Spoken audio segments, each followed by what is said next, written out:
Chapitre 4. Survivre à l'aube. Mike, encore choqué, repoussa le corps de Butcher et releva légèrement la tête, juste à temps pour voir une masse sphérique traverser l'épais nuage de fumée du mur de pneus. Elle rebondit au sol et roula au pied d'un WW à couvert derrière une vieille carcasse de Chevrolet. L'homme baissa son regard sur l'objet à ses pieds et mit quelques secondes à réagir. « Oh bordel! C'est Harry! C'est Harry! Ils lui ont coupé la tête, ces enfoirés !» À ces mots, l'obscurité qui enveloppait le nord du désert s'éclaira simultanément d'une multitude de flashs caractéristiques de rafales d'armes automatiques. Un bruit assourdissant et terrifiant prit les Wrongways au dépourvu, et déjà plusieurs d'entre eux tombèrent raides morts ou blessés avant même de comprendre qu'un déluge de feu s'abattait sur eux. Plusieurs WW à découvert tombèrent instantanément sous la puissance de feu ennemi. D'autres furent tués en tentant de riposter. Les tirs en provenance du désert semblaient anormalement précis, alors que les WWE peinaient à distinguer la moindre cible, à moitié aveuglés par le nuage de fumée du mur de pneus et n'ayant pour repère que des flashs sporadiques dans les ténèbres. Mike reprit instantanément ses esprits et ordonna à Marcus d'arroser leur position à la mitrailleuse lourde. Malgré leur riposte, l'ennemi invisible se mit en mouvement et leurs tirs se rapprochaient dangereusement du QG. L'ennemi prit pour cible les phares des véhicules qui servaient de muraille, et à chaque phare qui explosait, les WW perdaient en visibilité. Mike se rua sur le projecteur et l'orienta en direction des flashs dans l'obscurité. « Les gars, concentrez vos tirs sur ceux que j'éclaire !» Mike débusqua en priorité l'ennemi le plus proche. Le projecteur dévoila à 15 mètres à peine un homme accroupi en treillis militaire, cagoulé et semblant porter un genre de lunettes thermiques ou nocturnes. « Dégommez-le !» hurla Mike. Le soldat, surpris et aveuglé par le projecteur, n'eut pas le temps de se relever. En parfaite communion, les WW au sol et sur le toit concentrèrent leurs tirs sur la cible, qui se fit instantanément déchiqueter par la puissance de feu des motards de San Diego. Hammer Mike ne perdit pas une seconde et débusqua un deuxième militaire qui subit le même sort, puis un troisième. « On est comment côté sud ?» cria le chef des motards assiégé à ses hommes au sol chargés de couvrir une potentielle deuxième charge des Carnales. « On a terminé les vermines qui restaient dans le désert et pas de signe de ceux qui ont fui !» Une balle siffla près de la tête de Mike qui se couvrit au mieux derrière le projecteur en débusquant un sixième soldat inconnu en approche. « Ok, je veux 5 hommes qui gardent le côté sud, les autres en renfort côté nord !» Une détonation similaire à celle qui tua Butcher retentit à nouveau, et c'est là le destin de Lorenzo qui se tenait à 2 mètres de Mike. « Marcus, tu l'as repéré ce foutu sniper ?»« Non, c'est trop le bordel !»« Les gars, c'est des militaires, ils ont des thermiques. Restez bien à couvert et tenez vos positions. On va les avoir à l'usure. » Habilement, Mike dirigeait son projecteur sur les militaires qui tombaient les uns après les autres sous les balles de ses hommes, rendant coup pour coup, conscient que leur survie ne tenait qu'à leur hargne, leur chef et un projecteur LED à $129,99 de chez Best Buy. Le désert s'était transformé en véritable champ de bataille nocturne, éclairé par les balles qui fusaient dans les deux sens telles des étoiles filantes mortelles. Une troisième détonation de sniper vint exploser le projecteur, plongeant instantanément le désert dans la pénombre et les WW dans l'effroi. Mike se fit violence pour garder son aplomb, conscient qu'au moindre signe de faiblesse de sa part, c'étaient tous ces hommes qui flancheraient. « Continuez à tirer, les gars. On a assez de munitions pour tenir jusqu'au matin. Arrosez-les. Ne les laissez pas avancer !» L'ennemi qui avait stoppé temporairement sa progression à cause du projecteur reprit sa manœuvre et gagnait lentement du terrain, se rapprochant peu à peu du bar. « Marcus, prends les commandes, je reviens. »« Bordel, tu vas où, Mike ?»« J'ai repéré leur sniper au 3e tir. Il est à environ 400 mètres à l'est. Je vais lui rendre une petite visite. » Mike, armé de son AR-15, descendit par l'échelle externe, fit le tour du bar et courut en direction du premier militaire qu'ils avaient abattu. Enchaînant courses et zigzags, il finit par sauter à plat ventre derrière une petite dune faite de sable et de gravillon. Il rejoignit le cadavre en rampant sous les balles de ses frères d'armes et de l'ennemi qui ne faiblissait pas malgré leur perte. Bingo!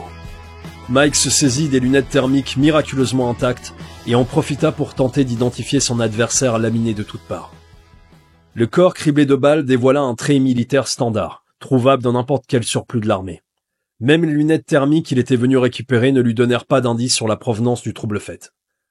Mike examina alors le fusil d'assaut ensanglanté que le cadavre tenait encore fermement, comme une ultime tentative de se raccrocher à la vie.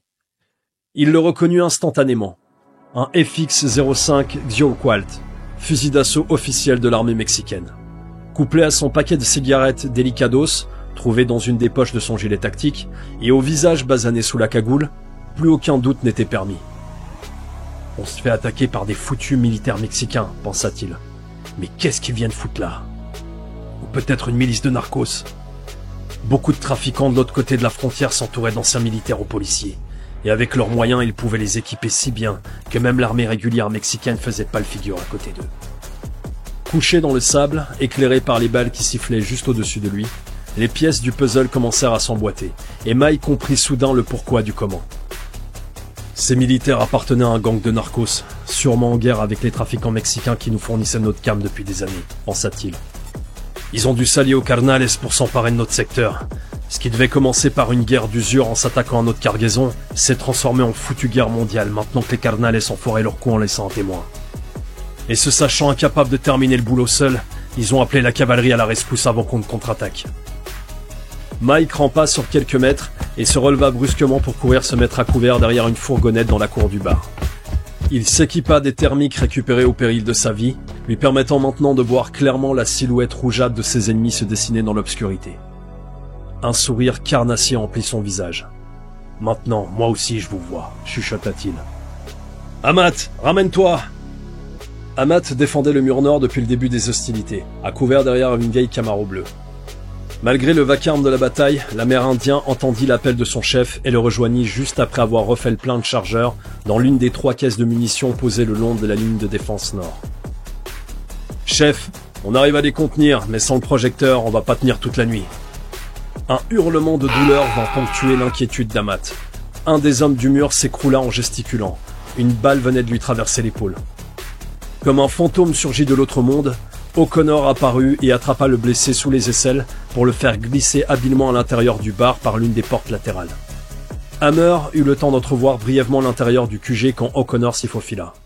L'Irlandais y avait rapatrié plusieurs blessés, et avec l'aide d'un prospect, il donnait les premiers soins à plusieurs frères dans un sale état. Là où d'autres auraient paniqué devant ce spectacle sanglant, Mike y vit de l'espoir. Il était rompu à la cruelle réalité du combat. Certes, plusieurs de ses frères d'armes étaient déjà morts ou blessés, mais ces hommes s'étaient instantanément adaptés à la situation et tenaient bon malgré tout. Sacré Irlandais, pensa Mike. Avec 3 torchons et 2 bouts de ficelle, il avait transformé l'intérieur du bar en vrai hôpital de campagne et avait sûrement déjà sauvé la vie de plusieurs d'entre eux. Chef, faut qu'on fasse quelque chose. Mike s'extirpa de ses pensées pour replonger dans la violence brute de l'instant. Il se tourna tout sourire vers Amat en tapotant ses nouvelles lunettes de son index. « C'est moi le projo maintenant. Toi et moi on va les prendre à revers en passant par l'est et en commençant par ce foutu sniper qui ferme leur ligne. Ensuite on va se les faire un par un en les prenant à revers avant qu'ils atteignent le bar. » Amat, qui gardait son flegme naturel malgré la violence du combat qu'il menait depuis la tombée de la nuit, eut un léger sourire à l'idée d'enfin inverser les rôles. Le loup était prêt pour une chasse nocturne. Mike n'avait pas choisi Amat au hasard pour l'accompagner dans cette mission potentiellement suicidaire. Au fil des années et des situations rocambolesques qui occupaient le quotidien d'une vie de biker, il l'avait vu à l'œuvre plus d'une fois. Qu'il s'agisse de se faufiler dans l'obscurité pour tomber sur l'ennemi comme un jaguar aussi silencieux que mortel, ou de pister un gibier sur des kilomètres lors d'une partie de chasse, Amat était l'homme de la situation. Et à main nue, Mike ne l'avouerait jamais, mais il était sûrement le membre du groupe qu'il aurait le plus craint d'affronter. Sous ses airs absents et calmes, il avait été témoin plusieurs fois de la face sombre de son vieux camarade. Mike n'oubliera jamais le soir où il l'avait vu mettre sauvagement KO 3 bikers d'un gang rival, avec une baïonnette plantée dans l'omoplate et 2 grammes d'eau de feu dans le sang. Les deux étaient conscients que la vie de leur frère d'armes était entre leurs mains. S'ils n'arrivaient pas à déloger ce sniper et faire un maximum de dégâts dans leur ligne rapidement, leur QG et tous les hommes qui le défendaient tomberaient avant l'aube. Mike ouvrit la marche et tous deux s'enfoncèrent dans le désert, conscients qu'ils ne verraient peut-être pas le soleil se lever. Chapitre 5. Bloody Friday. Tels 2 chacals affamés pistant leur proie, Mike et Amat avançaient à petite foulée, restant aussi discrets que possible. Ils contournaient longuement les lignes ennemies par l'est, Mike ouvrant la marche équipé de ses lunettes thermiques, s'assurant de garder suffisamment de distance avec les lignes ennemies. Il lui semblait qu'ils avaient stoppé momentanément leur progression, et que leur tir était moins nourri, faute de munitions, espérait-il. Les frangins doivent leur donner du fil à retordre, pensa-t-il.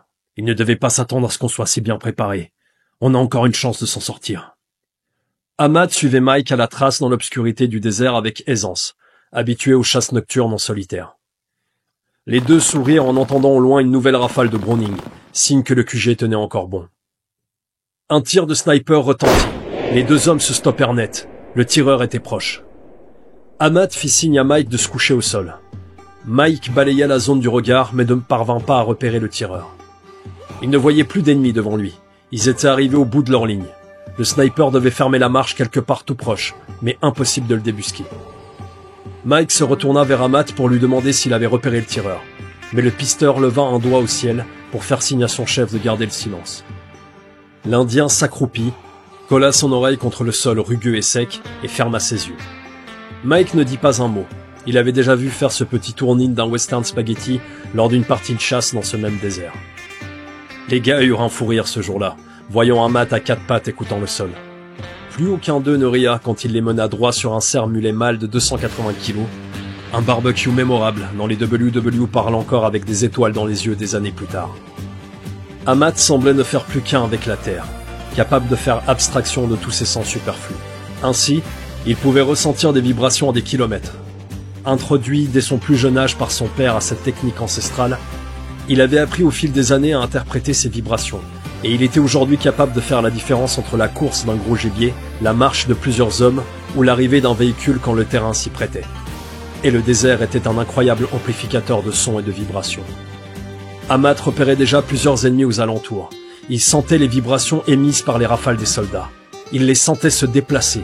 Son cerveau, rompu à cet exercice depuis si longtemps, dessinait déjà une carte mentale de leur position.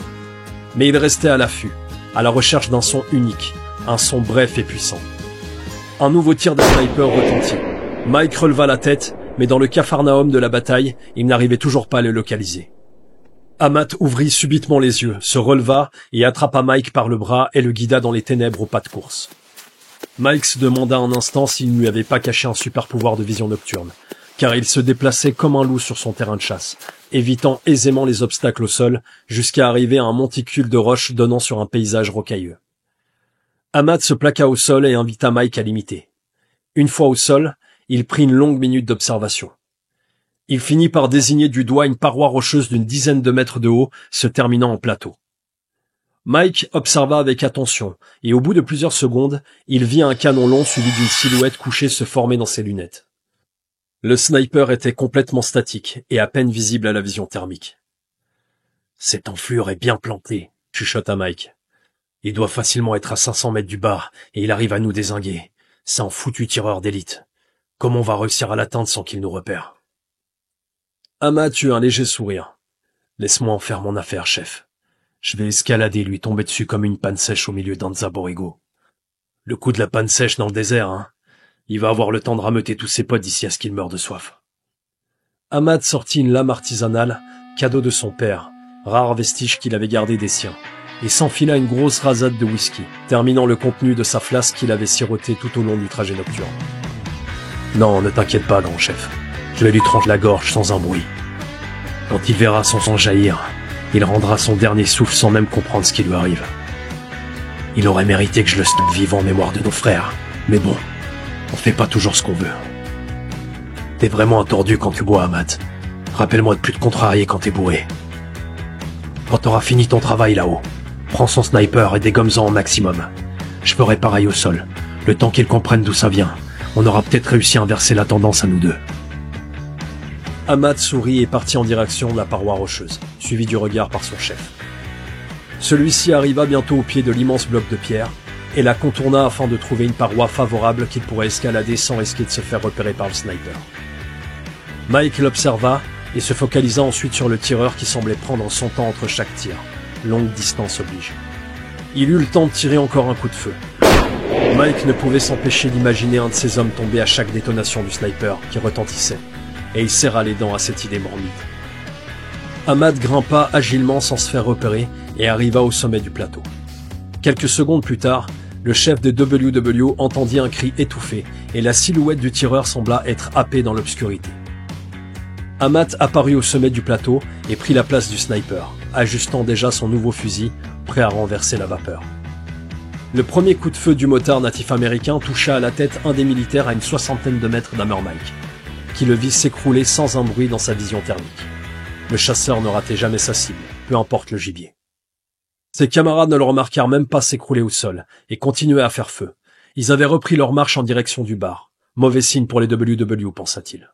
Mike comprit qu'il fallait frapper fort, maintenant. Il courut se mettre en position à une trentaine de mètres dans le dos de la dernière ligne ennemie, occupé à avancer à petits pas, tirant en direction du QG et ouvrant le feu par petites rafales, signe qu'ils commençaient à économiser leurs munitions. Couché en position idéale, le dos des militaires s'offrant à lui dans sa mire, Mike enclencha le mode semi-automatique de son AR-15 et commença son carton en tirant en coup par coup, synchronisant ses tirs sur les rafales ennemies afin de masquer le bruit de son propre fusil. Il abattit 3 militaires en 30 secondes. Le 4e, qui fermait la dernière ligne ennemie, tomba sous le tir précis d'Amat. « Au suivant », chuchota Mike. Il engagea une nouvelle cible à une 40aine de mètres qui tomba d'une balle dans la nuque. Ils n'étaient plus si nombreux que ça. Il comptait 3 lignes de 7 à 8 hommes, qui tantôt avançaient lentement leur position, tantôt campaient à couvert. Les WW avaient encore du jus, de bonnes défenses et un tas de munitions. Mike s'en était assuré personnellement. « C'est trop facile », jubila-t-il intérieurement. Mais comme pour le punir de son excès de confiance, le soldat qu'il s'apprêtait à tuer se retourna brusquement et constata la mort de ses camarades censés fermer leur ligne. Instinctivement, il se mit instantanément à couvert, se jetant à terre et hurlant à ses alliés des mots incompréhensibles pour le chef des Wrongways. En l'espace de quelques secondes, les 2 dernières lignes de soldats de Narcos se retournèrent en direction de Mike et se plaquèrent au sol. Ils avaient compris. Dans quelques instants, ils l'auraient repéré et le jeu de la vie prendrait fin pour lui. Mike s'écrasa tellement profondément au sol que sa barbe s'emplit de sable. Il se savait pris au piège. Une quinzaine de soldats cherchaient à le localiser et il n'avait aucun couvert. Il savait que courir ne servirait à rien. Avec leur thermique, il le repérait instantanément et l'abattrait comme un chien. Il enclencha le mode rafale de son fusil, prêt pour un barreau d'honneur, et aligna le soldat le plus proche qui s'était risqué à avancer dans sa direction. Ce n'était qu'une question de secondes avant qu'il se fasse repérer. Il devait tirer le premier. Un étrange son provenant du ciel attira l'attention des soldats qui faisaient face à Mike. Un mystérieux vrombissement métallique déchira soudainement les cieux. Le bruit s'amplifia, et maintenant il était pareil à 1000 avions de chasse traversant l'espace aérien au-dessus du champ de bataille, stoppant net de stupéfaction les soldats des 2 camps. Le bruit s'intensifia encore, comme si quelqu'un tournait sadiquement le bouton du son, le faisant monter si haut dans les aigus qu'il semblait maintenant rentrer dans la tête de Mike, déclenchant une migraine subite si forte qu'il en lâcha son fusil pour se boucher les oreilles. Les soldats mexicains hurlaient de douleur, et Mike crut reconnaître des mots comme « bombe nucléaire » et « fin du monde ». Ces 2 idées lui parurent une évidence sur le moment devant l'incompréhension totale de la situation. Il s'attendait à disparaître d'un instant à l'autre, soufflé par un missile ou une météorite, et il se surprit à prier, pris de terreur. Lui, le grand gaillard, lui, le survivant qui en 45 ans d'existence n'avait eu le mot de Dieu dans la bouche que pour blasphémer. Puis le bruit strident disparut, laissant des dizaines d'hommes paralysés de stupeur, de douleur et d'incompréhension. L'ensemble des soldats sur le champ de bataille levèrent leurs yeux au ciel, comme si le temps s'était arrêté, et qu'il était devenu soudain évident que s'entretuer n'était plus la priorité face à ce péril inconnu. Un flash blanc fulgurant, comme une ponctuation au vrombissement provenant du ciel, vint aveugler tous ceux qui observaient les cieux à la recherche d'une réponse. Tout le monde hurla d'effroi, pris par surprise par cette lumière intense d'un blanc immaculé. Mike et les soldats mexicains arrachèrent leurs lunettes thermiques et hurlèrent de plus belle en se rendant compte que le voile blanc devant leurs yeux ne s'estompait pas. L'horreur de s'imaginer aveugle à jamais, couplée à la douleur du sang encore présent dans leur tête, rendit instantanément fous certains soldats qui se roulèrent au sol en hurlant. À la fin d'une minute qui parut durer une éternité pour Mike, il put rouvrir les yeux, qu'il referma immédiatement devant l'absurdité du spectacle qui s'offrait maintenant à lui. Le ciel encore noir il y a quelques instants, puis devenu subitement blanc, était maintenant d'un rouge flamboyant. À perte de vue, le ciel ressemblait au toit de l'enfer. Des nuages orangés teintés de jaune se formaient dans ce décor de fin du monde. Aucun autre mot ne venait à l'esprit de Mike. C'est la putain de fin du monde. Comme pour confirmer cette pensée folle, le ciel envoya des éclairs qui déchirèrent le ciel rouge sang, et il commença timidement à pleuvoir quelques gouttes dans le désert aride. La pluie gagna peu à peu en assurance, et quand Mike s'essuya les yeux aveuglés par des gouttelettes, il crut d'abord qu'il était blessé au visage en voyant sa main ensanglantée à la lueur rougeâtre cauchemardesque du ciel qui éclairait le désert comme une vieille enseigne de drive-in. Mike mit un moment à comprendre qu'il ne saignait pas. c'était le ciel qui saignait. La pluie maintenant abondante qui tombait en rafale était une pluie de sang. Une eau épaisse et visqueuse, rouge vif, au goût métallique. Le sol aride était maintenant gorgé de cette eau viciée qui tombait si fort et abondamment que Mike ne parvenait pas à voir à plus de 3 mètres. Il se releva, étourdi comme après un chaos, devant l'absurdité de la folie qui l'entourait. Les hommes hurlaient et couraient dans tous les sens, ne se préoccupant même plus de sa présence à quelques pas d'eux, tout en cherchant à échapper à un péril invisible au milieu de ce décor apocalyptique. Guidé par son instinct de survie, Mike marchait lentement en direction du bar, cherchant à retrouver ses esprits, cherchant un sens logique à ce qui se passait. Il revint à lui instantanément en voyant une menace imminente en la personne d'un soldat qui courait droit sur lui. Il distinguait à peine sa silhouette entre les trompes d'eau qui rendaient sa visibilité nulle. Il voulut saisir son fusil, mais pesta contre lui-même en se rappelant l'avoir laissé au sol dans la folie du moment. Mike sortit son couteau de chasse et hurla comme pour évacuer sa peur et forcer son instinct animal à reprendre le dessus. Il planta fermement ses pieds au sol, prêt à encaisser le choc frontal du soldat qui lui arrivait contre. Mais celui-ci passa à 1 mètre de lui sans même lui prêter attention. Le Mexicain disparut dans la pluie ensanglantée, en riant comme un fou allié, cherchant désespérément la sortie de secours de ce cauchemar éveillé. Mike avança péniblement, scrutant le sol à la recherche d'une arme. Il finit par trouver le cadavre d'un narco qu'il avait abattu plutôt de 2 balles dans le dos, et s'empara de son fusil d'assaut et de 2 chargeurs qu'il enfila à sa ceinture. Les coups de feu reprirent. Mike se plaqua au sol, ne sachant pas si c'était lui qu'on visait. Des hurlements de terreur mêlés à des bruits de bêtes sauvages résonnaient tout autour de lui. Les rafales auparavant maîtrisées des soldats mexicains s'étaient transformées en longues rafales hasardeuses. Quelque chose se passait dans la tumulte du déluge. Peut-être que ces hommes avaient profité du chaos ambiant pour contre-attaquer, pensa Mike, quand il entendit un bruit de raclement provenant de derrière lui. Mike ne saisit pas tout de suite ce qu'il vit en se retournant. Il pensa d'abord à une illusion d'optique due à la pluie sanglante, ou à un coyote opportuniste qui s'attaquait au cadavre du narco qu'il venait de dépouiller, le faisant bouger ainsi comme un pantin désarticulé. Mais quand le soldat se releva lentement, laissant apparaître 2 trous de la taille d'une balle de golf au niveau de son cœur, Mike n'eut d'autre réflexe que de se mordre la main qui tenait fermement son fusil. Mais il avait beau mordre de toutes ses forces, il ne se réveilla pas de cette vision d'horreur, la vision d'un mort revenant à la vie. « Seigneur Dieu Tout-Puissant !» hurla le chef des Wrongways, subitement passé d'athée convaincu à agnostique confus. Le cri de Mike attira l'attention de la chose qui se retournait pour faire face au colosse roux d'1,92 m pour 106 kilos. Ses yeux rouges injectés de sang semblaient habités par une haine insatiable. Ses lèvres se retroussèrent en apercevant Mike, laissant apparaître une mâchoire claquant sporadiquement, comme un loup enragé ne contrôlant plus ses pulsions meurtrières. La chose hurla d'un cri d'outre-tombe qui glaça instantanément le sang de Mike, et se rua à une vitesse inattendue sur lui. Chapitre 6. Au milieu d'un cauchemar. L'instinct de survie prit le contrôle du corps de Mike.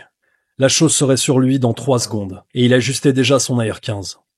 Il eut le temps de tirer une rafale qui la toucha en pleine poitrine, mais n'eut aucun effet sur elle, comme si elle n'avait ressenti aucune douleur.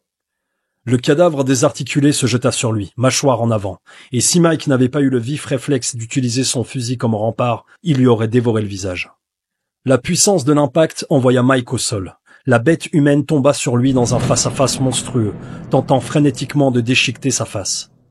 Séparé par son seul fusil, qu'il maintenait au niveau du cou du soldat devenu fou, il fut forcé de soutenir son regard rouge sang, qui le dévisageait avec un mélange de haine et d'envie, claquant de ses dents anormalement acérées comme un possédé, hurlant d'une voix rauque venue d'un autre âge.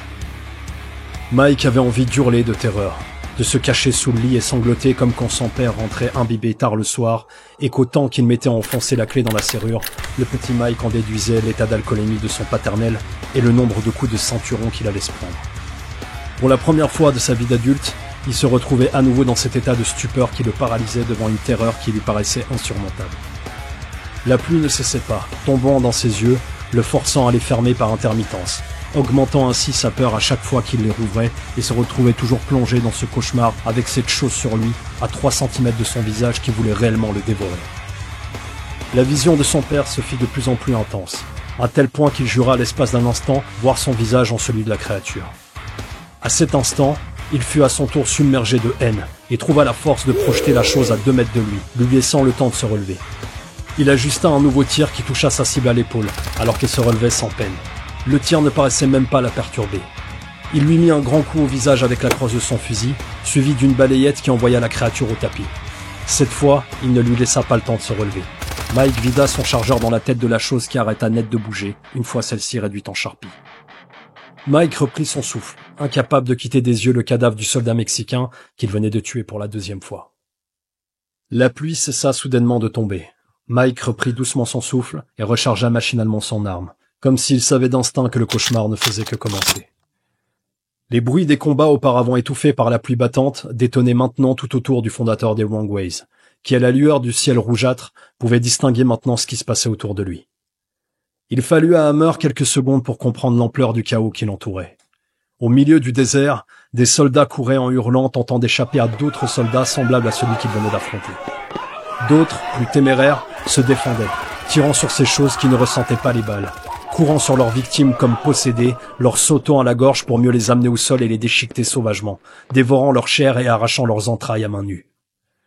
Au milieu de ce film d'horreur à ciel ouvert, Mike se focalisa sur un soldat en prise avec une de ces choses.